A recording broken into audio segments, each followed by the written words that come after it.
What's up guys, welcome back. Now it's been a while since we've had a Metroid Prime 4 update, but now there has been some new info that Retro Studios has revealed in the development saga for what has become no doubt the most anticipated Metroid game ever. So with this video, I decided to make it also the biggest Metroid Prime 4 video I've ever done on the channel, covering all the updates on the game since development was confirmed to restart back in January 2019.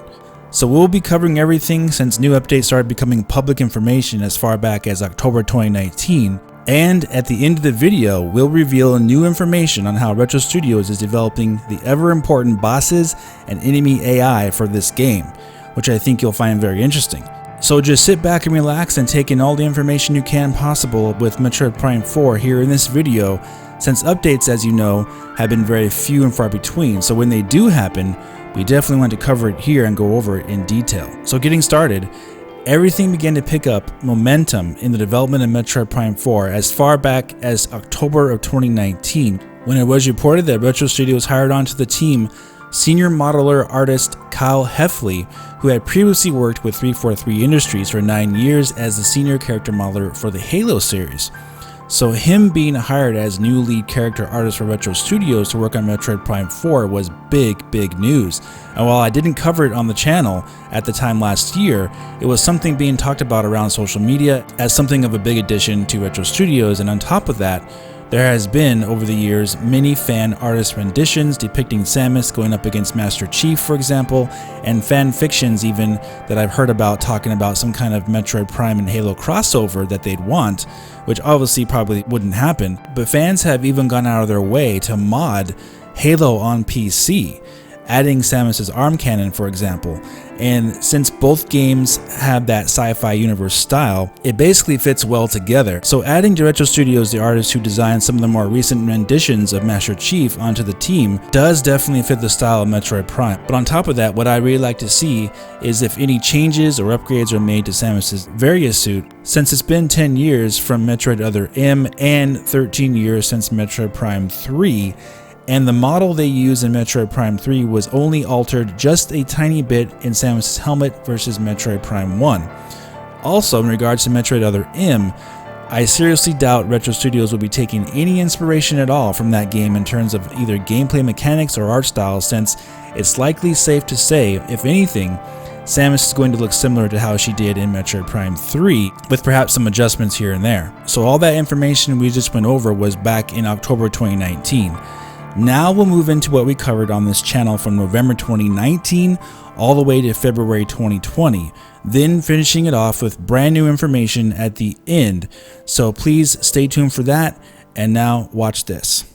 Retro Studios is hiring a visual effects artist, VFX, that will be using state-of-the-art graphic software that normally only AAA developers use. We're talking the best of the best stuff here, guys. These programs are none other than Substance Designer, Substance Painter, Maya, and Houdini. The clip I showed at the start of the video are all AAA games that are using Substance for the physically based materials in today's big budget games, where they create worlds with realistic mud, snow, cloth materials, and so forth. And you've seen examples of this in quite a few games, AAA games, in the current generation, like with Uncharted 4, Shadow of the Tomb Raider, and even the upcoming Last of Us 2. They're all made in Substance. Basically, it is the main thing that has separated the Nintendo Switch from being able to run AAA games from the PS4 due to it simply not having the bandwidth, the memory, or the processing power to run games with that level of physically based rendering, tessellation, texture detail, and physics, which in turn has led to many games simply not being ported to the Switch. To give you a better idea, guys, let me show you some quick video explanations of Substance Designer and Substance Painter. In simple terms, Substance Designer is an application used to create textures. It uses a node-based interface where you work in a graph connecting nodes. Substance Designer works like a digital compositing tool where you are combining artist-friendly nodes such as noises, warps, blends, and tile generators to create various patterns and shapes. Connecting nodes is how you will create your textures. You can also publish a Substance material, which can then be loaded into an application using a Substance plugin. Substance Designer is a rich and capable texturing tool. Its primary use is to create base materials. You can work procedurally with scan data or textures or a mixture of the two. Technical artists also use Substance Designer to create various utility nodes and tools to aid in the texturing and production pipeline. Hey guys, so today I'm going to be talking about Substance Painter and what actually is Substance Painter and why it might help you. So I will put some things in the background to show you some of the content that are made from some of the biggest AAA companies, and I'll just go through exactly what the whole idea of PBR, Substance, and what it can help you achieve on a day-to-day basis. So if you're somebody who wants to take the quality of their game to the next level, you're interested in 3D art, and maybe you've not used a texturing piece of software like Substance Painter before, I can't recommend it enough, because it's truly a one-stop shop for all your texturing needs. When it comes to making an asset within a 3D program, you can bring it straight into Substance Painter. You can bake any of the high polygon meshes that you might have to bake the textures all within the program.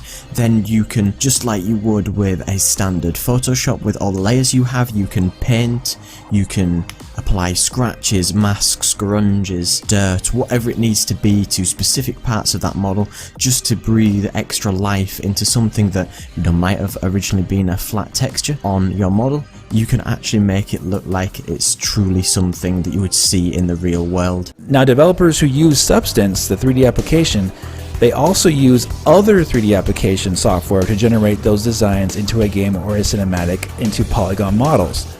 So some of the duties and requirements for this lead VFX position, it says, work with the development management team to execute the determined style and tone of visual effects for the final product. Responsible as an individual contributor for creating high quality, exemplar, real-time visual effects that set the standard for the team both in-game and in cinematics. Evaluate and promote the use of appropriate techniques and systems to support VFX goals, and to keep the team mind you, Retro Studios, up to date with industry standards. Now remember that one, and we'll come back to it in a minute. Then it goes on to say, expert level experience with real-time effects editors such as Unity, UDK, Popcorn Effects, etc. High proficiency in 2D effects such as After Effects, Trapcode Particular, Toon Bloom, etc. High proficiency with simulation software such as Houdini, Maya Fluids, Bifrost, Foom Effects, etc. High proficiency with Maya for modeling and texturing, Substance Designer, and Painter. Those are the biggest ones right there to look at. So basically, Nintendo has the console hardware ready. Now they're getting their goals lined up for Metroid Prime 4, and from what it appears, they are going all out on this game. It looks like they're going to be making this the absolute best in terms of graphical detail and visual effects possible, and also going back to that key line we were talking about before, promoting the use of appropriate techniques and systems to support VFX goals and to keep the team up to date with industry standards. What that sounds like is that Retro Studios' goal is to make Metroid Prime 4 not only look amazing for a Nintendo console, but they're going to be keeping in line with the updates to the industry standards in terms of the quality they're going for, which means that Metroid Prime 4 is likely going to employ the latest and greatest graphical techniques that will be able to make it stand out on its own versus the competition in the market at that time when it does come out eventually, which seems like it's probably going to be 2022 is my guess, and as an evolving project basically, since they will be upgrading its graphics as they go, as they brought it out to match the industry standard. So back in September 2019, now this was just discovered recently here, Retro Studios hired industry veteran and AAA developer Victor Vantheck as their new lead external environment artist at Retro Studios. Now let's take a look at some of Victor Van's work, since it really speaks for itself. Take a look at this.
even an Inferno launcher if you need a little more bang for your buck.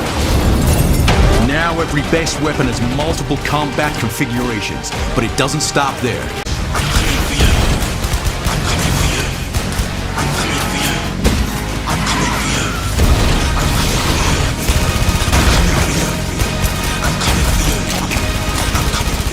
Now keep in mind that lead artists, like someone who does environments or the visual effects in today's AAA games, these are not people that just sit at a desk and draw with a pen and a pencil. No, they are all using programs like those we discussed in my last Metroid Prime 4 video, like Substance Designer, Substance Painter, so on and so forth, to create very realistic looking environments and effects. And this new developer, Victor Van, that Retro Studios hired, has helped create environments and art assets with those programs to help in the creation of some of the best looking games ever made for their respective console generations from the PlayStation 3, PS4, and PC. So Retro Studios has hired Victor on their team to help in creating environments for Metroid Prime 4. That of course is awesome news, and you can see from his latest work from his developer blog page from the PSVR game Blood and Truth earlier in 2019 that he is definitely the top quality AAA developer they would want for a game that will undoubtedly have environments that will be requiring him to use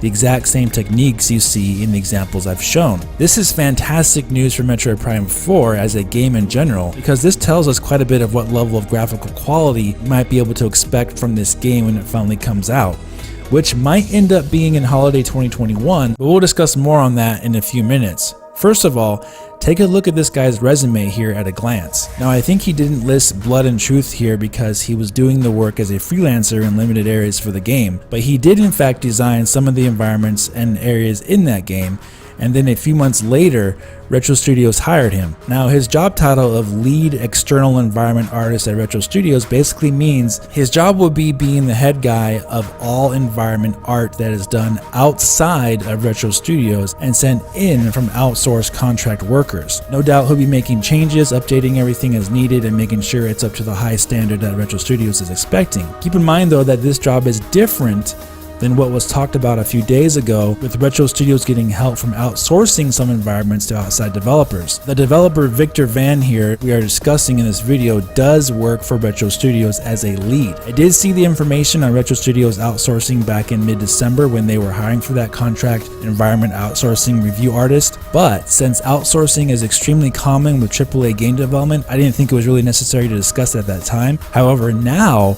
after seeing Victor being hired as the lead of external environment artists, it's looking like they might have more than just a few outsourced developers helping to make Metroid Prime 4, which then becomes bigger news because, as you know, the more developers making a game, the faster a game can get done.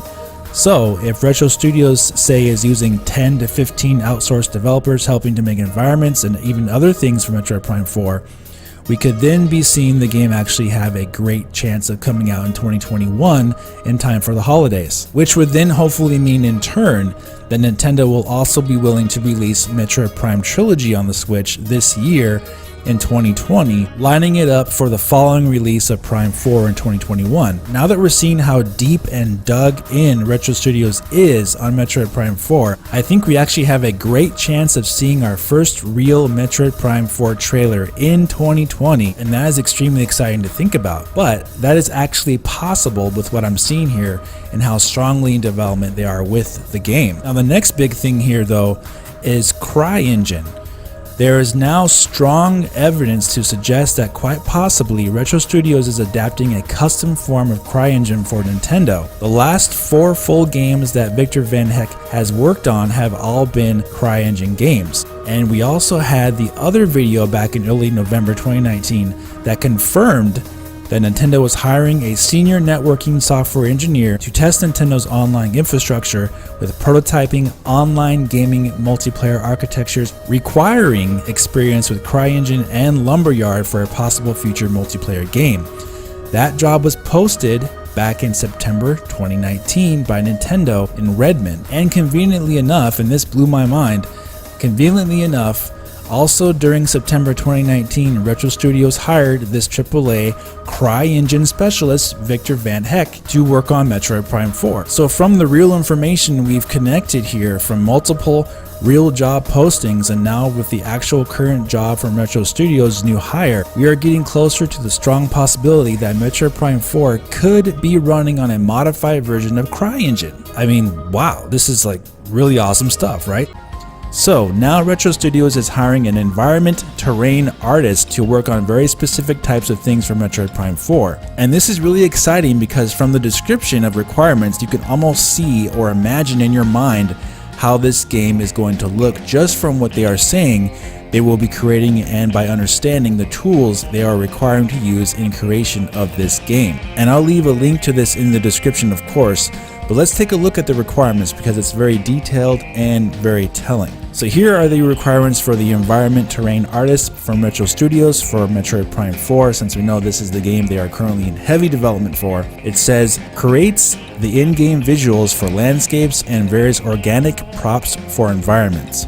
Sculpting, modeling, and texturing terrain for environments, creates organic assets using Substance, ZBrush, and Maya, conveys visual storytelling through layout, ensures artistic style is consistent with defined visual style for the game, takes ownership of environmental assets and scene layout, while encouraging collaboration across multiple disciplines to achieve high quality, innovative environment art, collaborates with the other environment artists as well as members of other disciplines, competency in terrain composition and layout, strengths in creating rocks, cliffs, trees, and foliage, strong sense of realistic proportions, familiarity with current modeling and texture workflows, strong visual and spatial storytelling skills, knowledge of PBR pipelines, which is physically based rendering, experience with world editors and level construction software, experience with World Machine or similar, ZBrush, Maya, and Substance Suite. Houdini experience a big plus but not a necessity. And here's a quick look at World Machine, and then we'll discuss why it's important to use.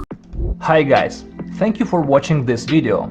In this tutorial I will show you my personal workflow that helps me in creation of a nice looking terrains, landscapes and mountains in a fairly short amount of time.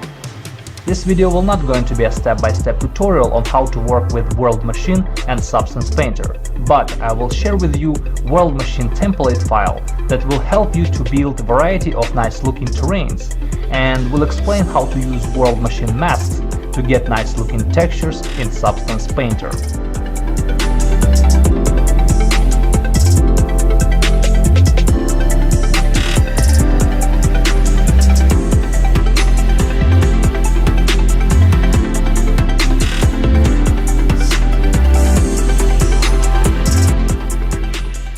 So World Machine and the use of the Substance suite of programs, which would be Substance Designer and Substance Painter, which we covered in a video late last year, is not only going to help Retro Studios make world environments faster, since World Machine is a program that has templates to help create landscapes way faster than creating them from scratch, but also using this program in combination with Substance and PBR techniques, yet again heavily emphasizes realism or objects in a real breathing world.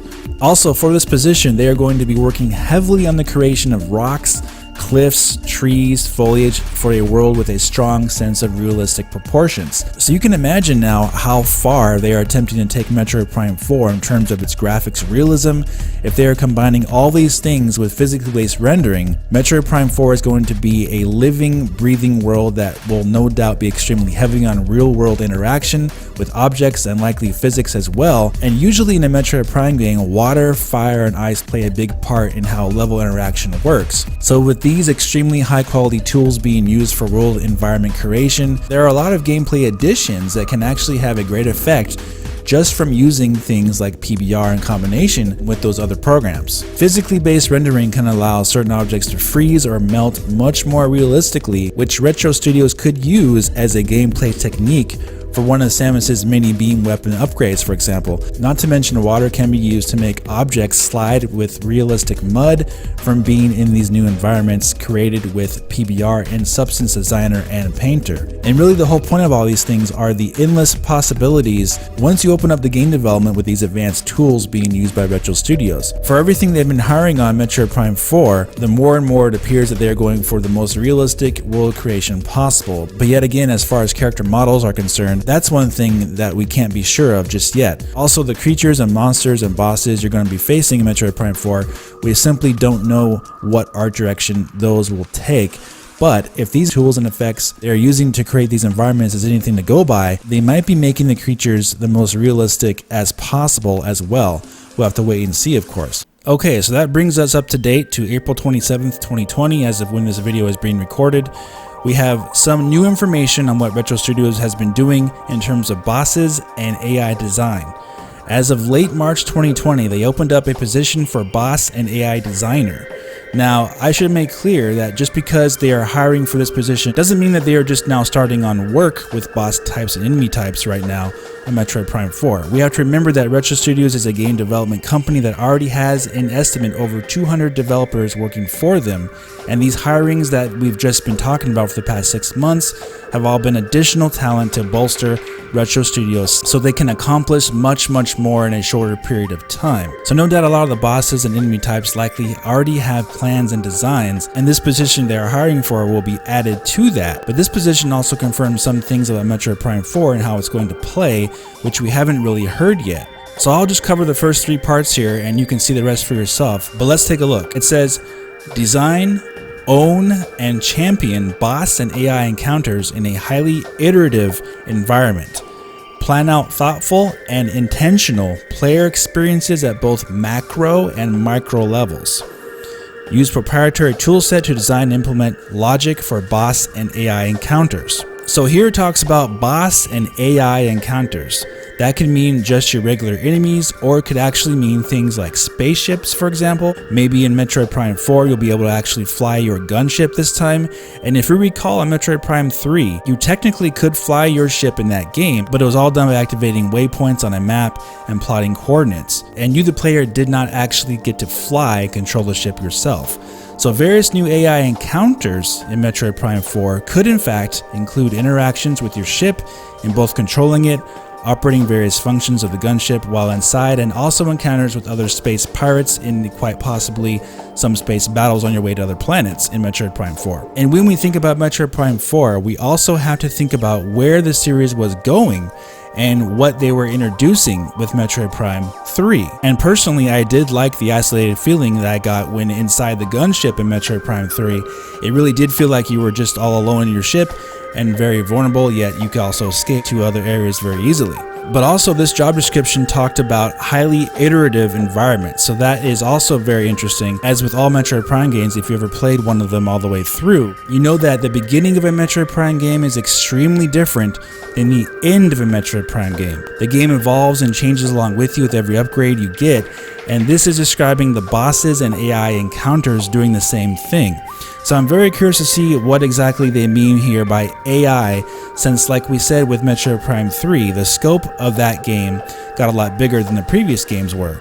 So we could be facing various things like robots, aliens, spaceships, battleships, planetary defenses, and of course the more isolated, more scary zombie type creatures and enemies, which is why quite possibly this description left the broad scope of the term AI. Then after this, they also describe planning out thoughtful and intentional player experiences at both the macro level and the micro level.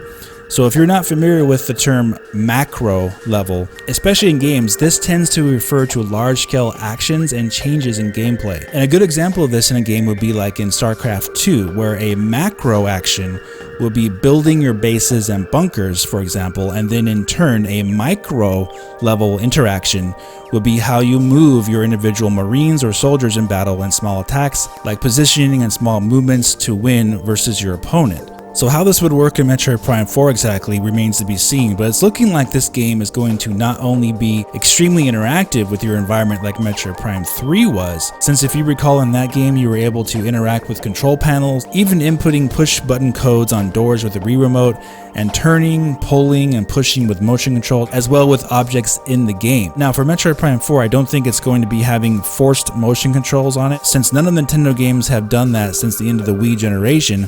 But as far as tiny, fine, detailed interactions with things like walls, doors, and even creatures, where maybe they are able to bring some of that intricate interaction into the actual combat system. And remember, in Metroid Prime 3, you could actually pull shields off of enemies, so it makes me wonder what else they could be doing for the combat system in Metroid Prime 4 in terms of layers of interaction and making it stacking as you progress through the game.